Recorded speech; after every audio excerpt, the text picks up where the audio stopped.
Bonjour à tous et bienvenue sur la chaîne Dragon Kaiser, c'est moi votre hôte, Aïssa.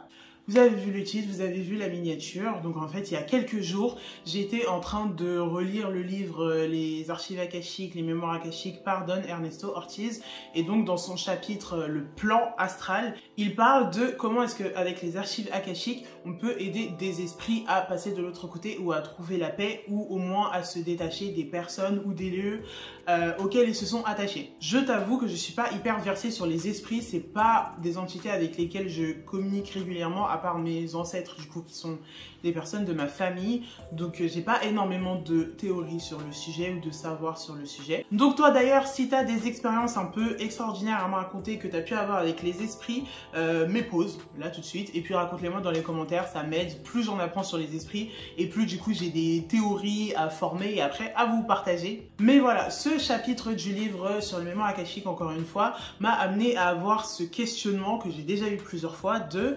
pourquoi est-ce qu'on se réincarne? Genre, qu'est-ce qui fait que l'âme se réincarne? Pourquoi est-ce qu'on revient sur Terre?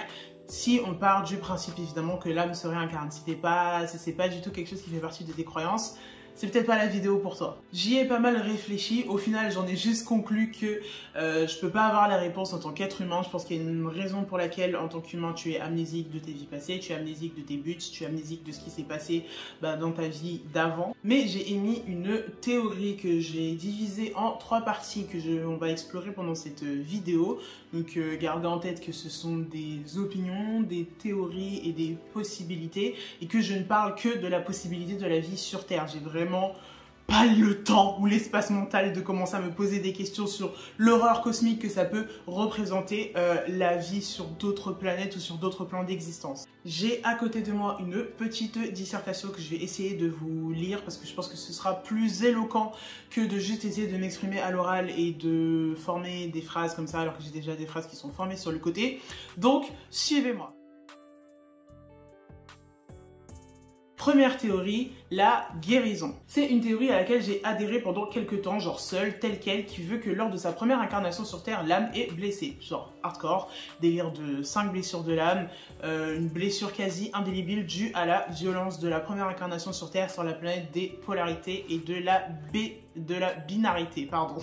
À ma connaissance, la 3e dimension est la seule où c'est le cas, où les créatures terrestres expérimentent le temps d'une façon linéaire. Les actions ont des conséquences et les événements ont des causes. L'âme blessée se réincarne en ayant pour but, entre autres, de guérir cette blessure qui accompagne sa signature énergétique à chaque fois qu'elle se sépare à nouveau de la source. Pour moi, il y a quand même du coup, même si à la base je la considérais comme une seule théorie qui expliquait un peu tout, aujourd'hui c'est plus mon cas, mais je vois quand même de la vérité dedans, en particulier à cause d'une expérience vraiment très intense que j'ai eue il y a quelques mois, genre...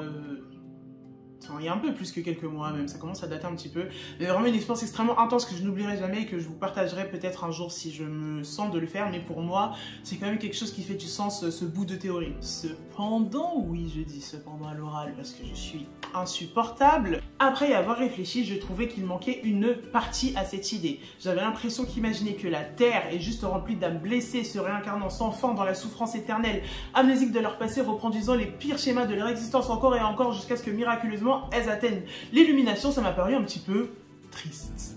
Il doit y avoir plus que ça dans la vie, non? Partie 2, l'expérimentation. Dans cette partie de ma compréhension de la chose, l'âme vient sur Terre pour expérimenter, pour essayer tout ce qu'il y a à essayer. Encore une fois, sur Terre, on est sur la planète de la polarité.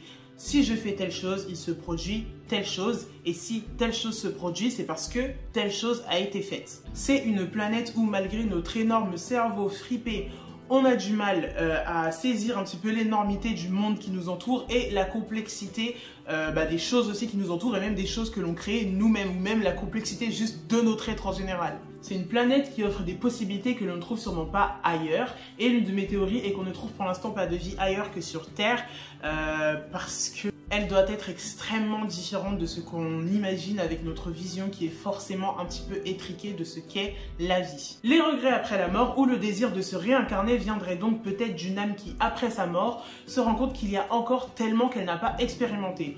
Aujourd'hui, on en apprend tellement sur notre univers, la science continue de faire d'énormes progrès, les pratiques spirituelles et religieuses se transforment. Je me dis que si l'un des buts de l'âme c'est d'expérimenter, bah ça fait du sens en fait qu'elle revienne encore et encore parce qu'il y aura toujours des nouvelles choses à expérimenter. Par exemple, être un homme en 250 avant Jésus-Christ, c'est pas du tout la même chose qu'être un homme en 2023. Avoir la peau noire en 1515, c'est pas la même chose que d'avoir la peau noire aujourd'hui en 2023. Et je dis bien avoir la peau noire et non pas être noir, parce que même juste le concept de la division par race, c'est quelque chose d'extrêmement récent. Genre, imagine t'es une âme et t'es noire, genre en 1300 avant Jésus-Christ, tu fais ta vie et tout, tu la vis, t'es bien content, tu te dis, franchement, j'ai bien kiffé, et tu reviens pour être noir en 1998, et là, d'un seul coup, il y a le racisme et le colorisme, genre. Genre, bien sûr que ton âme, elle va avoir envie de revenir, elle est hyper nosy, elle est hyper messy, il se passe tout le temps des nouvelles choses sur cette putain de planète, genre ça s'arrête jamais. Il y aura toujours des nouvelles choses à voir en fait, même en revivant le même genre de vie, même en étant encore une fois, je sais pas, un homme asiatique de l'Est, et bien ce sera pas la même chose genre en 1300 qu'en 1500, qu'en 2000, qu'en 4500, genre il y a tout le temps de nouveaux trucs. Je pense que ça doit vraiment être un truc de fou pour l'âme qui est une essence, de se retrouver dans un corps, de ne percevoir qu'à travers les 5 sens de l'humain. Et oui, je sais qu'il y a plus que 5 sens et qu'on en a sûrement perdu quelques-uns, mais actuellement, la plupart des humains expérimentent la vie avec leurs 5 sens. Et t'aimes toutes les émotions qu'on peut ressentir, la façon dont ça affecte notre corps, notre morale et même les autres humains qui sont autour de nous. Des fois, quand je suis hyper dramatique et que j'en ai marre et que je me dis que je reviendrai jamais sur cette planète et que j'y comprends rien et que c'est vraiment de la merde, c'est chiant et répétitif, et bien je me rappelle que là, mon âme et mon higher self, ils sont juste en train de vivre leur meilleure vie. Genre, ils sont là en mode « Oh mon dieu, putain, le désespoir, ça faisait hyper longtemps qu'on n'avait pas ressenti ça.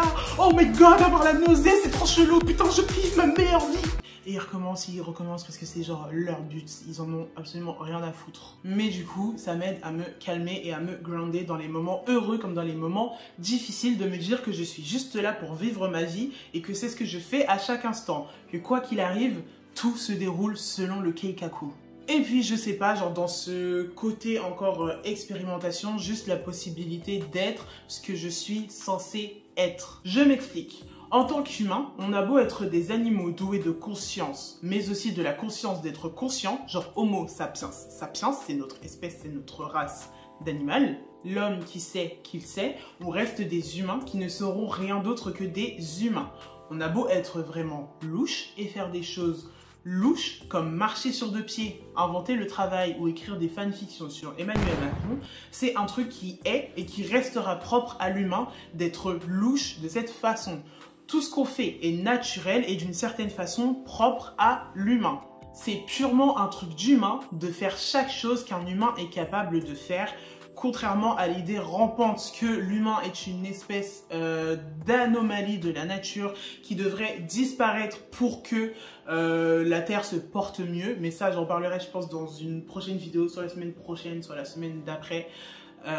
Sur la white supremacy, la spiritualité, comment est-ce que l'un affecte l'autre du coup. Mais voilà, être un humain du coup, c'est avoir la possibilité d'être un humain.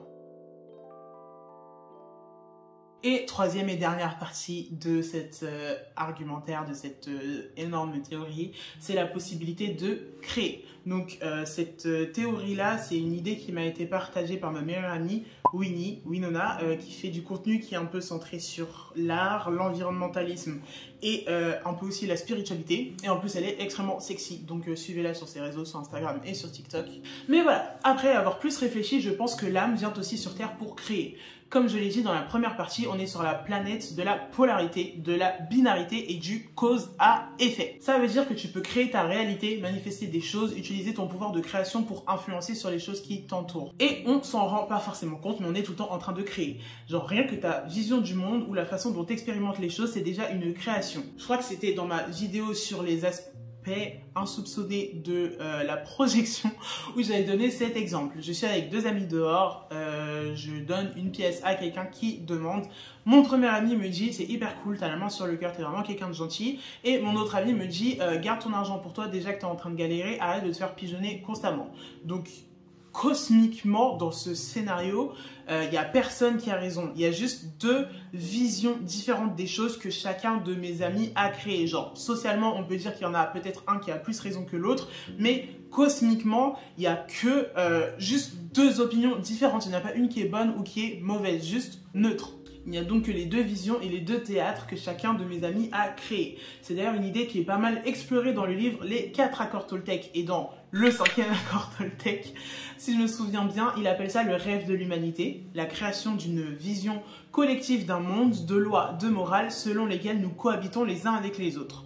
Puis, le film de ta vie. Chaque personne joue son propre rôle dans sa vie qui sera largement différent du rôle que vous jouez dans la vie de quelqu'un d'autre. Chaque fois que tu as une pensée, tu crées quelque chose. Chaque mot qui sort de ta bouche crée quelque chose. Chaque action que tu réalises est enregistrée dans Akasha, le tissu primaire énergétique qui englobe tous les plans de l'univers. Et je t'invite à regarder ma vidéo sur les archives akashiques si tu as envie d'en entendre un petit peu parler plus en profondeur. Et bien sûr, chaque dessin, chaque poème, chaque chanson, chaque arrangement floral, chaque coiffure, chaque pas de danse est aussi une création et je pense que c'est une des belles choses que l'univers nous permet de faire sur la planète Terre.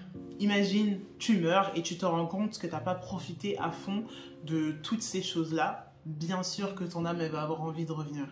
Ainsi donc, pour répondre à mes questions du début de pourquoi est-ce que l'âme se réincarne et pourquoi est-ce qu'elle aurait des regrets après la mort, je dirais que la planète Terre, du coup, est une planète d'infinies possibilités malgré ses apparentes limitations. Je pense qu'en considérant la guérison, l'expérimentation et la création comme des choses désirables pour l'âme, on peut facilement comprendre pourquoi l'âme décide de revenir encore et encore. Ça peut lancer une grosse vague d'horreur cosmique pour certains, mais il n'y a peut-être pas de fin aux possibilités qu'offrent ces choses.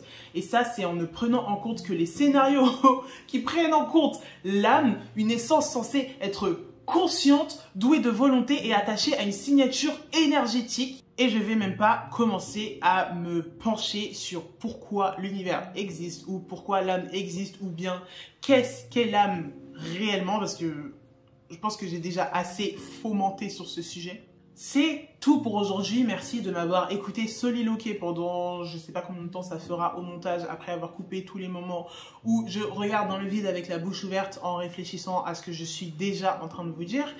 Mais voilà, merci de m'avoir suivi. Vous pouvez me soutenir via Ko-fi. Ça y est, j'ai implémenté les tiers pour booker avec moi des tirages qui sont entre 10 et 30 minutes. Si vous avez besoin de guidance, si vous avez besoin d'aide, si vous voulez communiquer avec vos guides, avec l'univers ou si vous avez juste besoin de conseils. Moi, je vous retrouve dimanche pour un tirage collectif sur ma chaîne comme d'habitude. Abonnez-vous à mon Instagram et à mon TikTok pour un peu plus de savoir et des shitposts. Et moi, je vous retrouve d'ici quelques jours. À très bientôt. Mouah.